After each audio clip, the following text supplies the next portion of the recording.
5000 গ্রাম ভরের একটি বস্তুর বেগ 10 মিটার সেকেন্ড ইনভার্স হলে বস্তুটির গতিশক্তি কত হবে?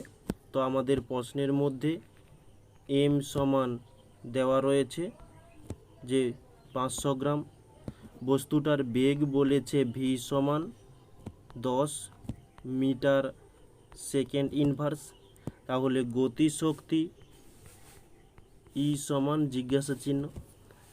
আমরা গতিশক্তির সমীকরণ জানি যে ই সমান হাফ এম ভি স্কয়ার, তাহলে এখানে হাফের মান হাফ দিয়ে দিলাম, এম এর মান এখানে গ্রাম এককে রয়েছে, আমরা এখানে কেজিতে নিয়ে যাব, যে কেজিতে নিয়ে যাওয়ার জন্য আমরা 1000 দিয়ে ভাগ করব